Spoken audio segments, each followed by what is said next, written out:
Well, my goal is just to enjoy myself as much as possible, and I think anyone who knows me knows that. So,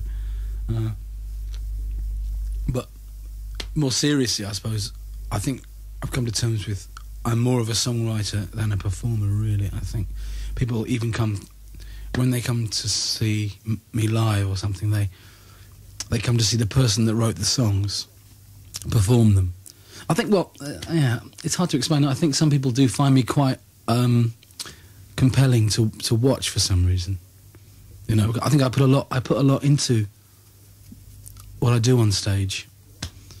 So it becomes quite, although I don't look great or anything, it becomes a compelling kind of theatre or something. 5 of my favourite songs. Yeah, I tend to like certain groups, and I tend to become involved with the personalities of the people that are in those groups, like Iggy Pop or something, or Joy Division, Ian Curtis, or Jim Morrison, Lou Reed.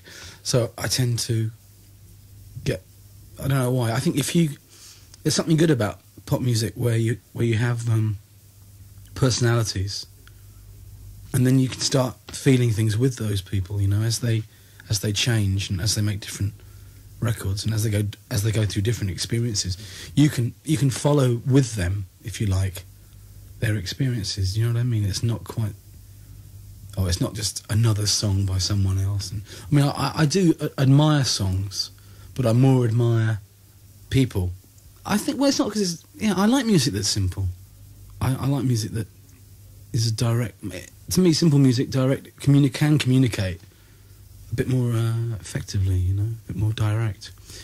One of my other favourite songs would have to be China Girl by Iggy Pop, or maybe Search and Destroy by the Stooges. You know, just for this, I just like Iggy Pop's attitude to things. You know, he likes to shock people, and I think I sort of like. I think that's good as well. Yeah, I've been reading this book called The Wild One by some Swedish guy, and it's obvious that, you know, they were quite something else. They weren't really rock music; they were more kind of performance art, really, with a lot of very dubious things going on. Iggy cutting himself and stuff like this, and challenging the audience by going right into the audience, you know. And I think I don't actually, you know, I don't think it can be done again, really.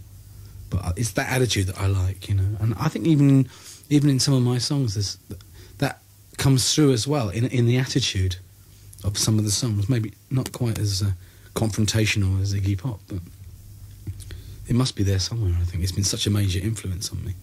I think it might have something to do with the fact that when you first start listening to music, you're about 15, and it makes a big impression on you. And those people, if they're good enough, I think those people stay with you. If you pick the right people, if you like, then they can sort of stay with you right through to what I am now, which is indeterminate.